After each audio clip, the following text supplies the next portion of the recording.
Alright guys, welcome back to Formula 1 News. The drama continues. McLaren have launched a right of review request against Lando Norris's penalty at the Austin Grand Prix. Max Verstappen, of course, heavily disagrees with it, but many other drivers believe that Lando should not have been punished in the way that he was for the way this incident concluded. Lewis Hamilton absolutely diving in as well, but McLaren's perspective on why they believe Lando should keep the position is definitely rather interesting. Very much into your thoughts in the comments below. Will they get away with this? Will the stewards change their minds? Because they very rarely do. Hit the like button if you enjoy. Subscribe if you are new as always. Firstly, Oscar Piastri. We know that he was linked to potentially joining Red Bull next season, maybe replacing Sergio Perez or something like that. Certainly, there is interest in both parties, apparently. Red Bull in Piastri and potentially Piastri's management in Red Bull. Now, of course, Mark Webber, as Piastri's manager, he's a smart guy, knows what he's doing. Would he speak to Red Bull to bump up the price that he can potentially secure Piastri in terms of a new contract from McLaren? Sure, that might be part of it.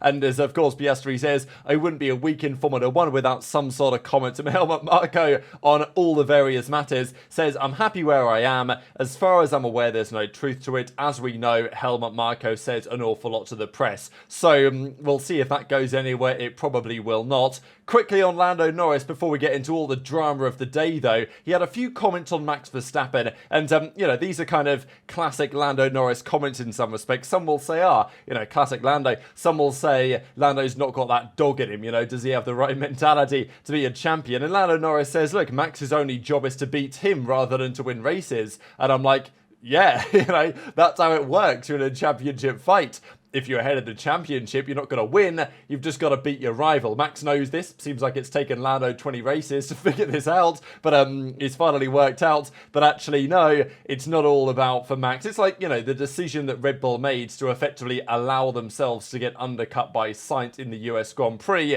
was pretty indicative that they weren't really trying to race Sainz for seconds. They weren't trying to race Leclerc for first. It was all about just making sure you beat Lando, which he did in controversial circumstances, to say the very least. And Lando actually says, and this is like one of the interesting things about Lando Norris, the way that he says this, because Verstappen would never have said this about Hamilton, and he didn't at the time. And at the same time, when Hamilton was fighting Verstappen for the title, Hamilton believed he was the better driver, Verstappen believed he was the better driver, and that's usually how it is at the very top level. In this case, though, not quite so true. As Lando says, Max is the best in the world in that style of defense and attack, and I'm going up against the best in the world. Now, is he wrong? No. At least from a, can you overtake him, can you beat him perspective, Max is the most difficult, I would say, to do that against in the world. And he says, I've got to be at his level. I'm not quite at his level, which is a shame to say, but it's probably the truth. But it's an experience for me that I can learn from and get better. I want to be the one that comes out on top. And I believe I rightfully was, but the penalty changed everything.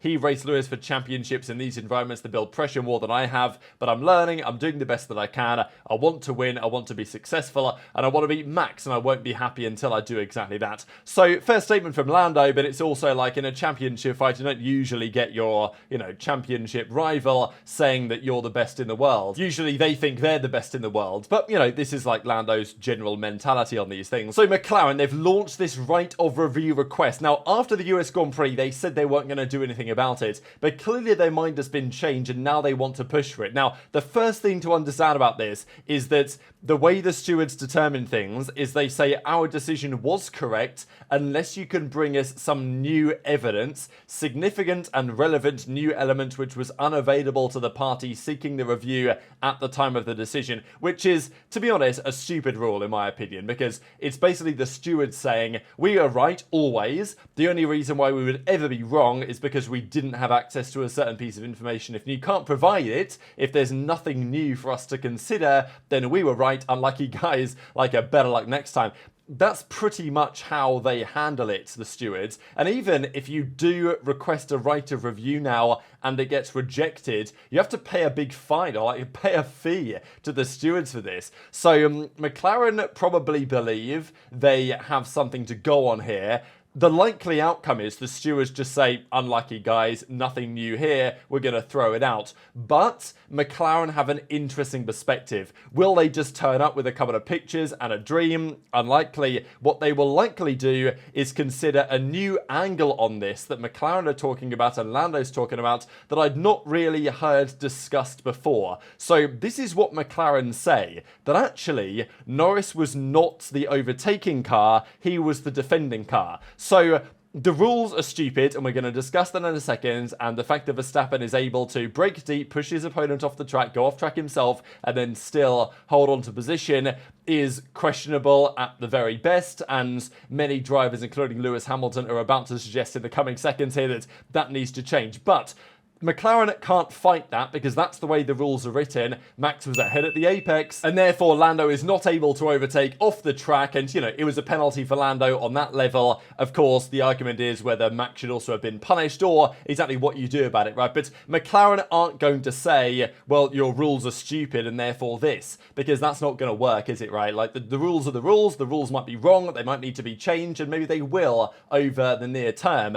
but the reality is that McLaren can't fight it on those grounds because the stewards have made their decisions in the grounds of what technically is written into the rules. Max was ahead at the apex and all this, and therefore apparently can do what he wants, and therefore Lando can't overtake outside of the white lines. However, this changes if Norris was not the overtaking car. If Norris was actually the defending car and effectively Max sent it down the inside, pushed Lando off the track, and then Lando holds onto the position, there's nothing wrong there because Lando was ahead, he was forced off track, there was no advantage gained, could even be considered a penalty for Verstappen, but probably no further action, they just carry on racing, but Lando would stay ahead. So the argument that Norris is making is that going into the corner, he was actually ahead. I was completely ahead of Max, I was over a car length ahead of him, and I was no longer the attacking car. He was. I was ahead of Max, I was having to defend, he was the one attacking me, and effectively he's gone in too hard and has overtaken off the track. Now, of course, Lando keeps the position in the end. I maintain my position, so it's something we'll discuss as it's a big talking point. So this is now McLaren's angle, and do they have a point? Well, let's have a look. This is lap 52 of the US Grand Prix, and here come the gentlemen into the corner. This was Lando's best opportunity, and as you guys can tell, just at this precise moment, this is when Lando overtakes Max according to the race trajectory on the left-hand side, right? This is the moment where Lando gets ahead of Max. Now, does that mean the overtake is complete? That's another discussion, but not necessarily. And if we fast forward a few more frames, we'll get to something around about here, when, as you guys can tell by the telemetry on the left-hand side, Norris is now considered to be 15 thousandths of a second ahead of Max Verstappen, and by this screenshot, I mean, he's obviously still moving faster than Max because he had the DRS open until now they're under braking, but, up until this moment, is that a car length ahead? I mean, looks like Lando's probably a car length ahead to me. If I rewind a little bit just to see when Lando's DRS kind of closes, we're talking roughly this moment here where Lando does appear to be, a car length ahead of Max. Maybe more so. I don't know. We don't have a better angle, I don't believe, than this one to go on today. So what is considered to be that the move is now complete? Because technically at this moment, Lando could, given he's, car length ahead, maybe pull over to the left-hand side and take the inside line away from Max. If he was to have done that, which he didn't, and it's not necessarily like he should have done or should have needed to, but if he had done that, that might have counted as like a completed overtake, right? So has Lando overtaken Max in this screenshot? Because he's definitely ahead. He's definitely quite clearly ahead. So is Lando now into third place and Max is in fourth? Or is the overtake complete when you get to the corner, right? And if Lando then maintains it. So this question for McLaren is, they are arguing that at this particular moment, Lando is now the defending car. He's completed the overtake. He is now the defending car. Max is the attacking car, and therefore Max sends it heavily down the inside. They both end up going off the track, and then of course Lando maintains position. But of course McLaren are saying, well, he didn't overtake off the track. Actually, Max tried to overtake off the track, and Lando was simply maintaining the position that he gains a few seconds ago at the end of the straight. So it's an interesting argument, and it is, first of all, the rules shouldn't even be written as they are, right? Like, I don't think, what Max did should be allowed, but equally, maybe McLaren have an argument. Now, unfortunately, I feel like what the stewards will probably say is that, well, we saw all those screenshots, we saw all those video evidences, nothing's new to us, unlucky, we're going to throw out the case. But it is an interesting angle. They maybe didn't think of this, McLaren, over the weekends, when they could have done a right of review then. They're now doing it now because they've realised, actually, hang on a second, we might have a new angle here to try and go at this with. And if they were successful, then they would swap the positions back around again. And as he goes on to say, Lando, I was ahead of Max, I was defending, he was the one attacking me, and therefore he's gone in too hard. Now, that's not necessarily how the stewards might see it, or maybe obviously didn't see it like that at the time. And if they see it like that now, then maybe McLaren have a case. If they don't, then unlucky, nothing changes. They walk away with a fine. But then again, they should change the rules anyway, I think is generally people's perspectives on this. Lando even says, I'd have done the same thing again if that situation repeated itself. And just to have a quick look, over the last few years, how many right of review quests have we had? Quite a few, and most of them haven't really got anywhere, right? So, yeah, Canadian Grand Prix, Austrian Grand Prix succeeded, Red Bull on Hamilton, right, a 3-place penalty for failing to slow for yellow flags. We had Imola Grand Prix 2021, British Grand Prix 2021, and, a few that fail, and usually they fail. I mean, you see most of the time they just get denied, like, various attempts to review situations, they just get denied, and very rarely things actually happen. 2023 Saudi Grand Prix, Alonso's penalty overturned, gets his podium back, but since then, denied request for a review for Ferrari in Australia, denied or unsuccessful in Canada last year, Haas unsuccessful last year, Chinese Grand Prix unsuccessful this year. So most of the time they get rejected. I don't necessarily expect that to change. But the then drama continued on to, well, all right, McLaren are making an interesting perspective, and maybe they actually find something to go on there. But should the rules just be changed anyway, right? I mean, this, of course, is Brazil 2021, when Verstappen was out here somewhere. And, of course, in this position, again, Hamilton was ahead going into the corner. Was he a full car length ahead?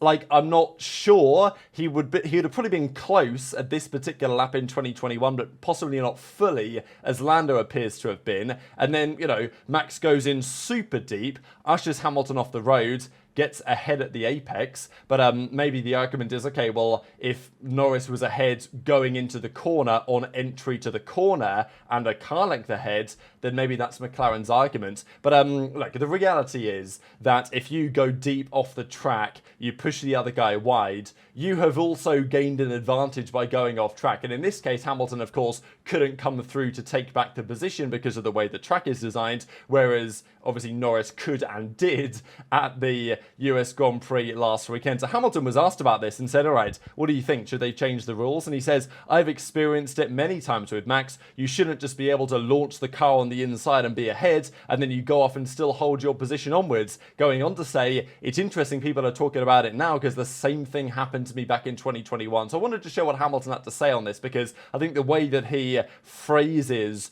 the problem with the current regulation is probably better than I could do. Penalty, do you think some tweaking needs to happen?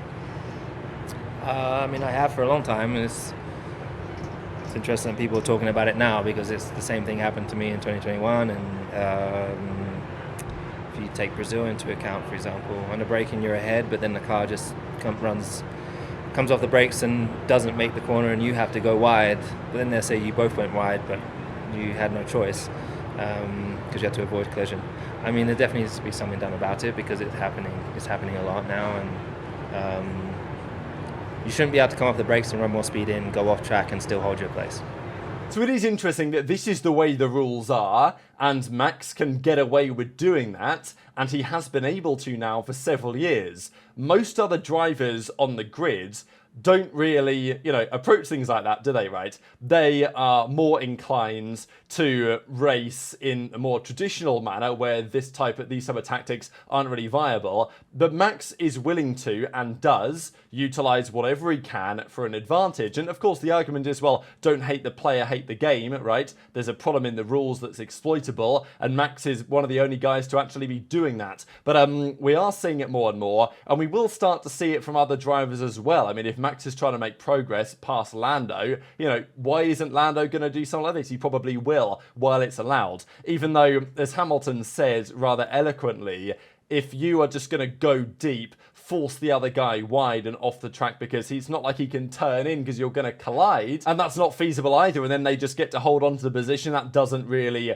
work as far as I'm concerned. Of course, Max, people asked Max like, hey, you know, were you even trying to make the corner? And he was like, wow, these people are trying to read my mind. Of course I was trying to make the corner, but you know, he was mainly trying to stay ahead. I think that's the argument. Like, sure, was Max trying to make the corner? Yeah, but his number one priority was to stay ahead of Lando, really. And it was the same thing in Brazil. I mean, like, you know, Max was out here. Was he really trying to make the corner, or was he just trying to stay ahead? I think, like, you know, you're trying to do both, but fundamentally he's trying to stay ahead. And, you know, Max gives the perspective, and fair enough. He says, look, you can't overtake outside the white line. It's as simple as that. Of course, McLaren will say, well, actually, he didn't overtake. He was already ahead. And that's an interesting perspective as well. But Max is saying, hey, the regulations say this. That's how it's going to be. But multiple drivers now, including even George Russell, weighs in and says it was kind of like Brazil 21. Things need to change. And the argument as well from Hamilton and from Russell was, how about some stewards actually being permanent positions in Formula One, right? Like some of these guys actually being full-time stewards rather than just replacing them race on race. And sometimes they're stewards, sometimes they're not. It's not always the same refereeing team every weekend. And I think that does allow some of these inconsistencies. I mean, Hamilton's pretty honest about it, right? I mean, or pretty blunt about it. Suggests the stewarding has and likely will continue to be rather inconsistent unless there are serious changes. Charles Leclerc commented, because of all the drivers on the grid, he probably races the best and the cleanest with Max of anyone. And he says, yeah, Max has always been on the limit of the regulations. Sometimes he's over, he also went on to say, but that's why racing Max is so exciting. So slightly different approach, but nonetheless, I think most people's perspective on Max and the way he races is relatively clear. Now, today, there are a couple of practice sessions to come. There has been talk about maybe doing the Austria solution, which is effectively you just stick a load of gravel on the outskirts of the track and run it up like that. And, okay, maybe that's a temporary solution. The reality is this is a problem that needs to be solved by changes to the rules, I would say,